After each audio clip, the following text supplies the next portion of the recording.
Hey everyone, Chris with Clutter Reduction Junk Removal in Southeast Florida. We are headed to a storage unit right now to do a junk removal. I don't know exactly how much we will be removing. When I spoke to the client on the phone, he said it is a 10 by 15 storage unit, relatively full, and he's not sure if he's going to be keeping anything from it. So I went ahead and gave him a broad range of what to expect if we were to take everything. Now when it comes to storage units, I like to pretty much price everything out ahead of time and know that in my head, so when somebody asks, I have an answer ready versus sitting there trying to do the math. I tell people, let's just assume it's full floor to ceiling all the way back and we were taking everything. This is how much it would cost. It's all based on volume though. So if you decide, actually I want to keep this piece, I want to keep that piece, let me keep this to go through it, it's just going to lower your overall volume and that's going to lower your cost. So what I like to do is I find the cubic volume of the different storage unit sizes and then already know how much room that's going to take up in my trailer. So we have a 6.5 by 14 foot trailer. So if you were to take off the 14 from the length and add it to the width, you have a 10 by 10 space with 5 foot sides. And most storage units that have that little metal cage at the top are pretty much about 8 feet tall.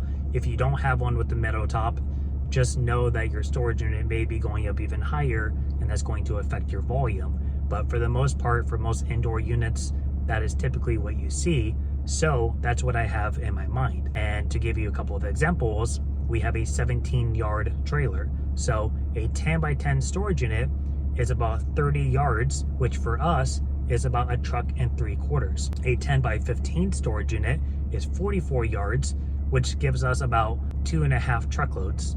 And then a 20 foot is 60 yards, which is 3.5 truckloads. A 25 foot is 74 yards, and that's 4.5 truckloads. And then a 10 by 30 is 88 yards, and that's 5.25 truckloads. So if someone says, hey, I have a 10 by 30 storage unit, I may not really be keeping a whole lot. How much would it be to just clear out the whole thing? Obviously, I'm not there to see how full it is. So I'll tell people, well, if it's full floor to ceiling, you're looking at about 5 truckloads and whatever that price end up being. You may want to factor in extra time if it's a long walk. We like to utilize our speed packs to kind of speed up time a little bit, and we'll use every dolly we have to just constantly roll stuff back and forth. But you may be on the 3rd, 4th, 5th floor of a storage unit, and maybe you have a really long walk to navigate through. So make sure you account for time when you're doing these bigger jobs. It's one thing to go in and just grab 1 or 2 items.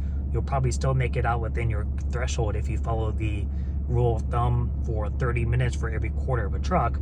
But if you're having to go up to the 5th floor, walk around the whole back of the storage unit, go to the door, come all the way back, go out to your truck, you may be there for an additional hour in addition to what you allow yourself, especially when you're doing multiple loads. So make sure you factor that in.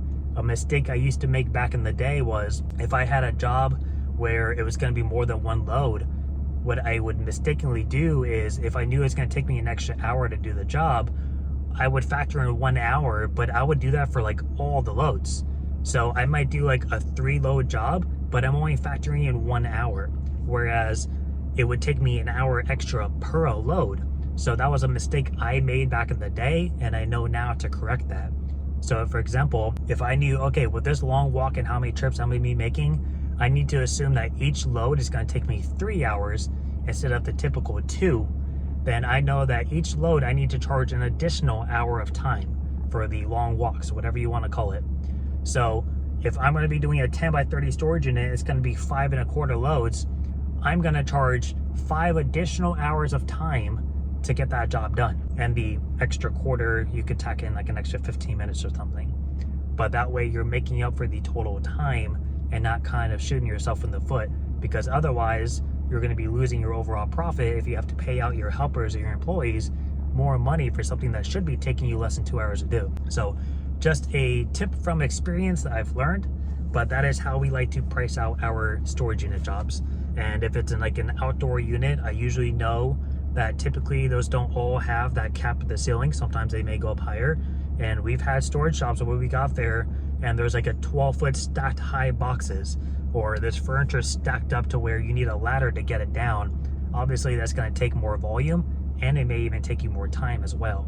So make sure you're let people know if it's a standard storage unit. That's what I like to say. If it's a standard storage unit, then this is roughly how much it is, you know. And if they ask, or when you get there and say, sorry, this isn't a standard storage unit anymore, you have a taller ceiling and your stuff is stacked higher, and if they ask, you just say it's based on volume. I was going off of your standard storage unit, which is a 8-foot high ceiling. This isn't standard anymore. You know, that's why it's an estimate. Never give a concrete price. So that's what we like to do with storage units. That's what I told him over the phone for this job, and that's what we're heading to go do. So we will show you that when we get there.